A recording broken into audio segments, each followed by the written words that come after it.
Before fire fell, before cities vanished into smoke, God came quietly to a tent, to a table, to a man called Abraham. What followed was not just judgment, but mercy questioned, truth resisted, and a choice that goes for generations. This is not a story of destruction alone. It is a story of warning, intercession, and the cost of looking back. The Lord appeared to Abraham by the great trees of Mamre. It was the heat of the day. Abraham sat at the entrance of his tent, resting, watching, waiting. Then suddenly he lifted his eyes. 3 men were standing nearby. Not travelers announcing themselves, not strangers calling from a distance, they were simply there. Abraham rose quickly. Though aged, his spirit was alert. He ran to meet them, bowed low to the ground, and said with humility, "My Lord, if I have found favor in your sight, do not pass by your servant."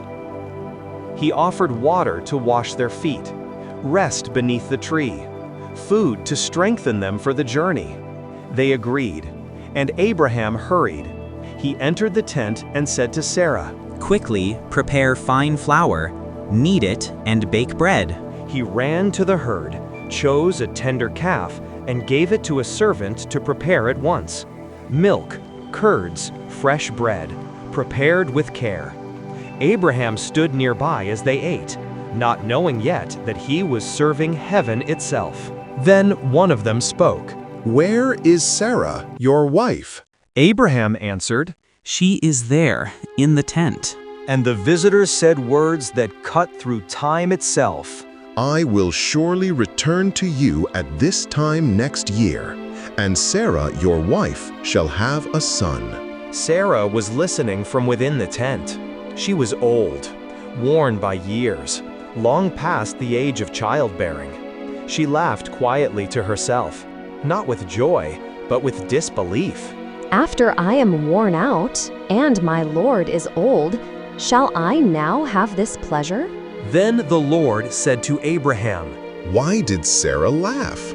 Is anything too hard for the Lord? Sarah was afraid. She denied it, saying, "I did not laugh." But the Lord replied calmly, "No, but you did laugh." Silence followed. Truth had been spoken, not to shame, but to prepare. The men rose and looked toward Sodom. Abraham walked with them to see them on their way. Then the Lord said, Shall I hide from Abraham what I am about to do?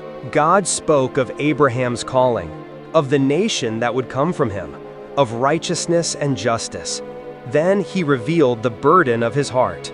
The outcry against Sodom and Gomorrah is great. Their sin is very grave. I will go down and see. 2 of the men turned and began walking toward Sodom, but one remained. The Lord stood with Abraham.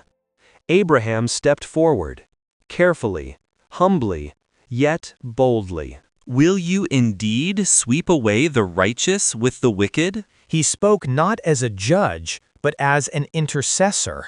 "What if there are 50 righteous within the city? Will you spare it?" The Lord answered, If I find 50 righteous, I will spare the whole place for their sake. Abraham continued, reducing the number, not out of doubt, but out of compassion. 45, 40, 30, 20. Each time mercy answered. Then finally, Abraham said, "Let not the Lord be angry, but what if 10 are found there?" The Lord replied, For the sake of 10, I will not destroy it. The conversation ended. The Lord went his way. Abraham returned to his tent. The sun was lowering. The air felt heavy. 2 angels walked toward Sodom. Judgment was now in motion, but mercy had already spoken. Abraham and Sarah stood together. They watched the visitor disappear into the distance. Promise behind them, judgment ahead. They knew Lot was in that city. They could do nothing more. Intercession had been made. The rest was in God's hands. And the story moved forward, toward fire, toward rescue, toward consequences. As evening fell, the two angels arrived at the gate of Sodom. Lot was sitting there. He saw them, and unlike the others in the city, he recognized danger. He rose immediately, went to meet them, and bowed with his face to the ground. He said, "My lords, please turn aside to your servant's house. Wash your feet, spend the night, and then go on your way early." At first, they refused. They said, "No, we will spend the night in the square." But Lot insisted strongly. He knew the city, he knew the night. Reluctantly, they agreed. Lot prepared a meal, bread without yeast, and they ate. But before they could lie down, the city awakened. Men of Sodom, young and old, from every part of the city surrounded the house. Their voices rose together. "Where are the men who came to you tonight? Bring them out to us." The door shook with fists, the air filled with corruption. Lot stepped outside and shut the door behind him. "Please, my brothers," he pleaded, "do not act so wickedly." In desperation and moral confusion, he spoke words that revealed how deeply the city had already damaged him. But the men refused. They mocked him. "This fellow came as a foreigner, and now he acts as a judge." They pressed forward, moving to break down the door. Suddenly, hands reached out from inside. The angels pulled Lot back into the house and shut the door. Then they struck the men outside with blindness. They groped in confusion, unable to find the entrance, until exhaustion overtook them. Judgment had touched them, but the night was not over. Inside, the angels spoke urgently. "Do you have anyone else here? Sons-in-law, sons, daughters, anyone belonging to you? Bring them out of this place, for we are about to destroy this city. The outcry to the Lord is great." Lot went out to warn his sons-in-law, men who were to marry his daughters. "Hurry, leave this place. The Lord is about to destroy the city." But they thought he was joking. Laughter answered warning. At dawn, the angels urged Lot again. "Get up, take your wife and your 2 daughters, or you will be swept away." But Lot hesitated. Fear froze him. Attachment held him back. Then mercy intervened. The angels seized his hand, his wife's hand, and the hands of his 2 daughters. They led them out of the city, because the Lord was merciful to him. Outside the city, they said, "Flee for your life. Do not look back. Do not stop anywhere in the plain. Flee to the mountains." Lot pleaded. Fear again spoke. "Please, no, my lords. I cannot flee to the mountains. Let me escape to this small town, Zor." The request was granted. Mercy bent once more. As the sun rose over the earth, Lot entered Zoar. Then it happened. The Lord rained down burning sulfur from the heavens upon Sodom and Gomorrah. Cities collapsed. The plain burned. Everything living was destroyed. Fire answered corruption. But behind them, Lot's wife looked back. One glance, one final attachment, and she became a pillar of salt. Lot escaped, but he escaped wounded, alone, broken. Early the next morning, Abraham rose and went to the place where he had stood before the Lord. He looked down toward Sodom and Gomorrah. Smoke rose from the land like smoke from a furnace. Cities were gone. But judgment had not forgotten mercy. God remembered Abraham, and he brought Lot out before destruction fell.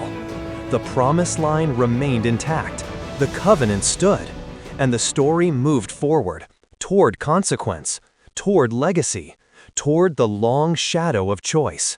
After escaping the fire, Lot did not remain in Zoar. Fear still lived within him. Though the city had been spared, he was afraid to stay. So Lot left Zoar and went up into the mountains, taking his 2 daughters with him. They lived there, inside a cave. No city, no community, no future in sight, only stone walls and silence. The world they had known was gone. Sodom was destroyed. Their mother was gone. Their promised husbands were gone. To the daughters, it felt as though the earth itself had ended. Days passed. The cave became their entire world. One night, the elder daughter spoke. Her voice carried fear, not desire. Our father is old, and there is no man left on earth to come into us, as is the custom of all the earth. In her eyes, the family line was ending. No descendants, no continuation. Fear began to reason where faith was absent. She continued, Come, let us make our father drink wine. Then we will lie with him, so that we may preserve offspring through our father. There was no prayer, no seeking of God, no waiting, only desperation. That night, they gave their father wine. Lot drank. Grief had weakened him. Loss had dulled him. He did not know when his daughter lay down beside him, and he did not know when she rose. Scripture records no resistance, only ignorance. Morning came, the cave filled with light, and the elder daughter spoke again. Last night I met with him. Let us make him drink wine tonight also. Then you go in and met with him, so that we may preserve our generation through him. What had once shocked the conscience now felt normal. Boundaries crossed once are easier crossed again. That night, they gave their father wine once more. Again, he did not know. Again, he was unaware. 2 nights, 2 acts, 1 broken household. Time passed. Both daughters became pregnant by their father. Life was formed, but through a path never intended by God. The elder daughter gave birth to a son. She named him Moab, meaning from my father. The younger daughter also bore a son. She named him Ben-Ami, meaning son of my people.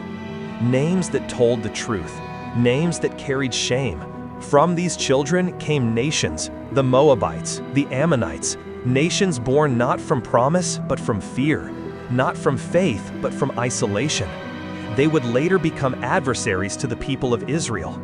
The Bible does not explain this away. It does not defend it. It does not celebrate it. It simply records it. Because Scripture shows humanity as it truly is, even when the truth is uncomfortable. Lot was saved from destruction, but he was not spared from consequence. He left Sodom, but Sodom did not fully leave him. And yet, God's greater plan was untouched, because the promise was never meant to pass through Lot. It was meant to pass through Abraham. The cave falls silent. No angels appear, no voice speaks, no judgment interrupts. Only the weight of human choice. And the story prepares to return, to covenant, to promise, to a child born by faith, not fear. Before judgment entered history, God entered relationship. He sat at a table. He spoke with a human being. This tells us something important. Divine intervention is rarely sudden. It is usually preceded by presence, warning, and conversation. In every generation, God draws near long before consequences arrive. Sodom was not condemned for a single act. Scripture speaks of an outcry, a society where cruelty became normal, where power crushed the vulnerable, where hospitality died. Biblically, judgment comes not when individuals fail, but when a culture celebrates what destroys humanity. That question still confronts societies today. Abraham's negotiation is not about numbers. It reveals God's heart. Again and again, God agrees to spare for the sake of the few. Theologically, this shows judgment is never God's desire. Preservation is. History changes not through outrage alone, but through people willing to stand in the gap. Lot escapes destruction, but he carries Sodom within him. His choices afterward reveal inner damage. The story makes a theological distinction. Rescue is immediate, but restoration is a process. In modern terms, leaving a harmful system does not automatically undo what that system shaped inside us. In the cave, fear replaces faith. God is no longer consulted. Survival becomes the highest value. Theologically, this moment shows how fear can rewrite morality, making the unthinkable seem reasonable. This is not ancient history. It is what happens whenever people believe there is no future except the one they force. Sodom and Gomorrah is not a story meant to terrify future generations, but to examine them. It asks every age the same question: what kind of society are we becoming, and who is willing to stand before God for it?